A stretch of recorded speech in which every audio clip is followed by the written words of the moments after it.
le dernier sermon du prophète Mohammed, paix et salut sur lui. Peu de temps avant sa mort, et alors qu'il faisait le pèlerinage à la Mecque, le prophète Mohammed, paix et salut sur lui, a prononcé un sermon qui allait par la suite être connu sous le nom de « dernier sermon du prophète ». Ce dernier sermon n'était pas qu'un rappel destiné à ses fidèles, mais aussi un important avertissement. Il confirmait également la fin de sa mission prophétique.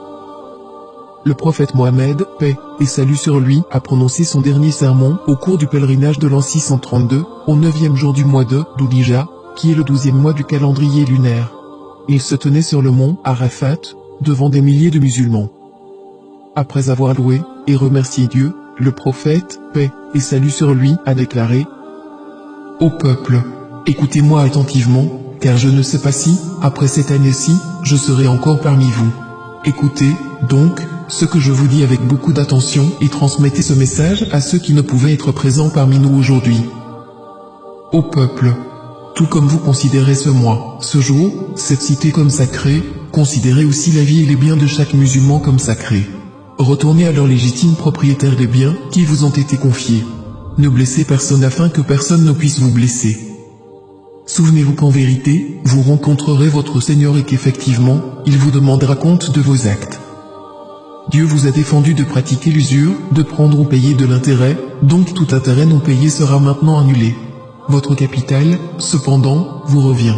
Vous n'infligerez, ni n'endurerez aucune injustice. Dieu a décidé de rendre l'intérêt illicite, et tout intérêt qui était dû à Abbas ibn Abdel-Muttalib sera maintenant annulé. Méfiez-vous de Satan, pour le salut de votre religion. Il a perdu tout espoir de ne pouvoir jamais vous amener à commettre les grands péchés. Attention, donc, à ne pas le suivre dans les péchés mineurs. Ô peuple, il est vrai que vous avez certains droits à l'égard de vos femmes, mais elles aussi ont des droits sur vous.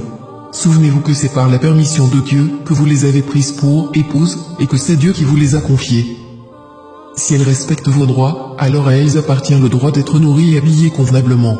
Traitez donc bien vos femmes et soyez gentils envers elles, car elles sont vos partenaires et elles sont dévouées envers vous. Il est de votre droit qu'elles ne se lient pas d'amitié avec des gens que vous n'approuvez pas et qu'elles ne commettent jamais l'adultère.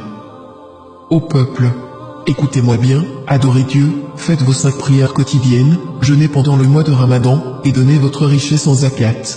Accomplissez le pèlerinage si vous en avez les moyens.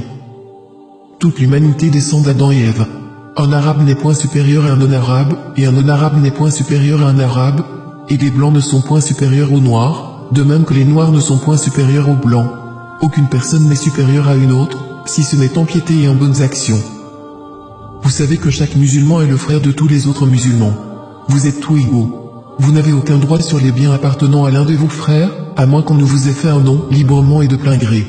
Par conséquent, ne soyez pas injustes les uns envers les autres. Souvenez-vous, un jour vous vous présenterez devant Dieu et répondrez de vos actes. Prenez garde, donc, ne vous écartez pas du droit chemin après ma mort. Ô peuple, aucun prophète ni messager ne viendra après moi, et aucune nouvelle religion ne naîtra. Raisonnez bien, ô peuple, et comprenez bien les mots que je vous transmets. Je laisse derrière moi 2 choses, le Coran, et mon exemple, la Sunna.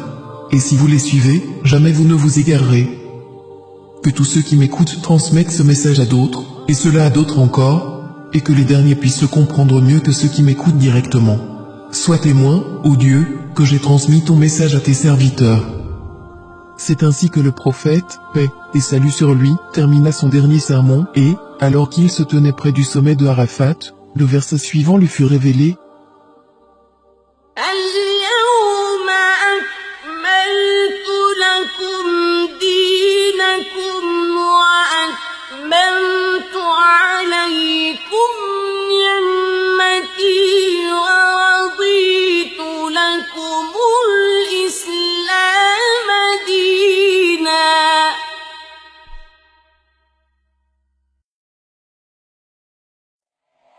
Oh